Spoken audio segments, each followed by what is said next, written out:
എല്ലാവർക്കും നമ്മുടെ പുതിയ വീഡിയോയിലേക്ക് സ്വാഗതം. ഇന്നത്തെ നമ്മുടെ റെസിപ്പി രാവിലേക്ക് നമുക്ക് ചപ്പാത്തിയും അപ്പവും ഇടിയപ്പത്തിൻ്റെ ഒക്കെ കൂടെ വളരെ സിമ്പിളായിട്ട് ചെയ്തിട്ടെടുക്കാൻ പറ്റിയൊരു സൈഡ് ഡിഷാണ് കേട്ടോ. മുട്ട വെച്ചിട്ട് ചെയ്തിട്ടെടുക്കുന്ന ഈ ഒരു ഐറ്റം നല്ല ടേസ്റ്റാണ് കേട്ടോ കഴിക്കാനായിട്ട്. അപ്പോൾ നമുക്കിതെങ്ങനെയാണ് തയ്യാറാക്കുന്നതെന്നൊന്ന് കണ്ടു നോക്കാം. കൂടാതെ ഈ ഒരു വീഡിയോ കണ്ടുകൊണ്ടിരിക്കുന്ന സമയത്ത് നിങ്ങൾക്ക് ഇഷ്ടപ്പെടുവാണെങ്കിൽ മറക്കാതെ തന്നെ ഒരു ലൈക്ക് ബട്ടണും കൂടി ഒന്ന് ക്ലിക്ക് ചെയ്യണേ. ഇതുവരെയായിട്ടും ചാനൽ സബ്സ്ക്രൈബ് ചെയ്തിട്ടില്ലെങ്കിൽ ഒന്ന് സബ്സ്ക്രൈബ് ചെയ്ത് സപ്പോർട്ടും കൂടി ചെയ്യുക. അപ്പോൾ അതിനായിട്ട് ഞാനിപ്പോൾ ഇവിടെ ഒരു 4 കോഴിമുട്ടയാണ് കേട്ടോ എടുത്തിരിക്കുന്നത്. ഈ ഒരു 4 കോഴിമുട്ടയെ നമുക്ക് ഈ ഒരു പാത്രത്തിലേക്ക് ഇതുപോലെ ഒന്ന് പൊട്ടിച്ചൂറ്റാം. അപ്പോൾ 4 മുട്ടയും ഞാനൊന്ന് പൊട്ടിച്ചൂറ്റിയിട്ടുണ്ട്. ഇതിലേക്ക് ഇനി നമുക്ക് ആവശ്യത്തിനുള്ള ഉപ്പിട്ട് കൊടുക്കാം. ഒരു 1/4 ടീസ്പൂൺ അളവിൽ ഇതുപോലെ കുറച്ച് കുരുമുളക് പൊടിയും കൂടി ഇട്ട് കൊടുക്കുകയാണ്. എന്നിട്ട് നന്നായിട്ട് ഇതുപോലെ നമ്മളൊന്ന് ബീറ്റ് ചെയ്തിട്ട് എടുക്കുക. അപ്പം മുട്ട ഇത് കണ്ടില്ല, ഇതുപോലെ നന്നായിട്ട് തന്നെ ഞാനൊന്ന് ബീറ്റ് ചെയ്തെടുത്തിട്ടുണ്ട്.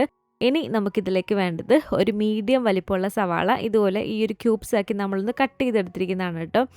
അതുപോലെ തന്നെ ഒരു മീഡിയം വലിപ്പമുള്ള ഫുള്ളായിട്ടുള്ളൊരു ക്യാപ്സിക്കും ഇതുപോലെ ക്യൂബ്സ് ആക്കി ഞാനൊന്ന് കട്ട് ചെയ്തെടുത്തിട്ടുണ്ട്. ഇനി നമുക്ക് ഈ ഒരു പാനിലേക്ക് കുറച്ച് ഓയിൽ ഒഴിച്ച് കൊടുക്കാം. ഓയിലൊന്ന് ചൂടായിട്ട് വരുന്ന സമയത്ത് ഈ ഒരു മുട്ട നമുക്ക് മുഴുവനായിട്ട് ഇതിലേക്ക് ഒഴിച്ചു കൊടുക്കാം. ആ ഒരു മുട്ടയൊന്ന് അത്യാവശ്യം ഒന്ന് കുക്കായി വരുമ്പോഴത്തേക്കും ഫുള്ളായിട്ട് നമ്മളങ്ങ് ചിക്കാതെ ഇതുപോലെ നമ്മളിങ്ങനെ മാറ്റി മാറ്റി കുറച്ചൊരു വലിപ്പത്തിലൊന്നാക്കി കൊണ്ടുവരാം കേട്ടോ. ഇങ്ങനെ ഇതുണ്ടല്ലോ, ഇതുപോലെ ഓരോ സൈഡ് ഇങ്ങനെ മാറ്റി മാറ്റി കൊണ്ടുവരിക. ശേഷം നമുക്ക് അത്യാവശ്യം ഈ ഒരു വലിപ്പത്തിൽ ഈ ഒരു സ്പാച്ചില വെച്ചിട്ട് തന്നെ ഇതുപോലെ ഒന്ന് കട്ട് ചെയ്ത് കൊടുക്കാം കേട്ടോ. ഇത് കണ്ടില്ല, ഇതിങ്ങനെ ഒന്ന് നമുക്ക് കട്ട് ചെയ്തിട്ട് എടുക്കാം. ഒത്തിരി അങ്ങ് ചെറിയ കഷ്ണങ്ങളാക്കാതെ അത്യാവശ്യം കണ്ടില്ല ഈ ഒരു വലിപ്പത്തിൽ വേണം നമ്മൾ കട്ട് ചെയ്തിട്ട് എടുക്കാൻ വേണ്ടിയിട്ട്.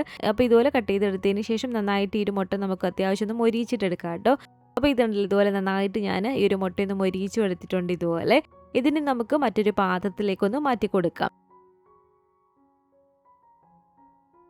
ഇനി ഇതുപോലെ ഒരു പാനിലേക്ക് ഒരു 1.5-2 ടേബിൾ സ്പൂണോളം ഓയിൽ ഒഴിച്ചു കൊടുക്കുക. ഓയിലൊന്ന് ചൂടായിട്ട് വരുന്ന സമയത്ത് 1 ടേബിൾ സ്പൂൺ അളവിൽ ഇതുപോലെ വെളുത്തുള്ളി ഇട്ട് കൊടുക്കാം.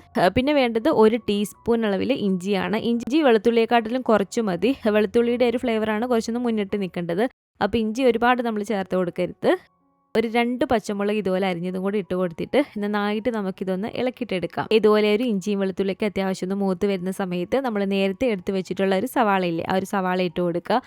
അതുപോലെ തന്നെ ഈ ഒരു സമയത്ത് നമുക്ക് ആ ഒരു ക്യാപ്സിക്കം കൂടി ഇട്ട് കൊടുക്കാം. എന്നിട്ട് നന്നായിട്ട് ഇതുപോലെ ഒന്ന് ഇളക്കിയിട്ടെടുക്കുക. ക്യാപ്സിക്കവും സവാളയൊന്നും ഒരുപാടങ്ങ് വെന്തൊന്നും പോകേണ്ട ആവശ്യമില്ല കേട്ടോ. അത്യാവശ്യം ഇതൊന്ന് വാടി വരുന്ന സമയത്ത് ഇനി ഇതിലേക്ക് ചേർത്ത് കൊടുക്കേണ്ടത് 1 ടേബിൾ സ്പൂൺ അളവിൽ സോയാ സോസാണ്. ഡാർക്ക് സോയാ സോസ് ആണ് കേട്ടോ ഞാനിപ്പോൾ ഇതിലേക്ക് 1 ടേബിൾ സ്പൂൺ ചേർത്ത് കൊടുത്തിരിക്കുന്നത്. ലൈറ്റ് സോയാ സോസ് ആണെങ്കിൽ ഒരു 1.5-2 ടേബിൾ സ്പൂണൊക്കെ ആവശ്യമായിട്ട് വരും. ഡാർക്ക് സോയാ സോസ് ആണെങ്കിൽ ഇതുപോലെ 1 ടേബിൾ സ്പൂൺ കറക്റ്റ് ചേർത്ത് കൊടുക്കാം. അതുപോലെ തന്നെ 2 ടേബിൾ സ്പൂൺ അളവിൽ ടൊമാറ്റോ കെച്ചപ്പും കൊണ്ട് നമുക്കിതിലേക്ക് ചേർത്ത് കൊടുക്കാം. പിന്നെ നമുക്ക് ഇതിലേക്ക് വേണ്ടത് ഇതുപോലെ ഒരു 1/2 ടേബിൾ സ്പൂൺ അളവിൽ കാശ്മീരി മുളക് പൊടിയാണ് കേട്ടോ. സാധാ എരിവുള്ള മുളക് പൊടിയാണെങ്കിൽ നിങ്ങളുടെ എരിവിനനുസരിച്ച് മാത്രം ചേർത്ത് കൊടുക്കുക. കാശ്മീരി മുളക് പൊടിയാകുമ്പോൾ അത്യാവശ്യം നല്ലൊരു കളറും കിട്ടും, ഒത്തിരി അങ്ങ് എരിവും ഉണ്ടാവില്ല. ഇതിലേക്ക് ഒരു 1/4 ടീസ്പൂൺ മുതൽ ഒരു 1/2 ടീസ്പൂൺ വരെ നമുക്ക് കുരുമുളക് പൊടിയും ചേർത്ത് കൊടുക്കാം, നമ്മുടെ ഒരു എരിവിനനുസരിച്ച്.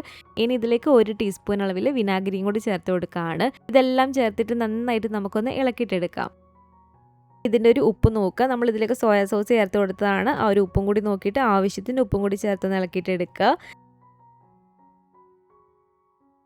ഇനി ഇതിലേക്ക് ഏകദേശം ഒരു 1/4 കപ്പ് അടുത്ത് വെള്ളം കൂടി ചേർത്ത് കൊടുക്കാം. ഇതിലേക്ക് ഇനി നമ്മൾ സാധാരണ ഈ ഒരു എഗ് ചില്ലിയൊക്കെ ചെയ്യുന്ന സമയത്ത് കോൺഫ്ലോർ ഒക്കെ ചേർത്ത് കൊടുക്കുമല്ലോ.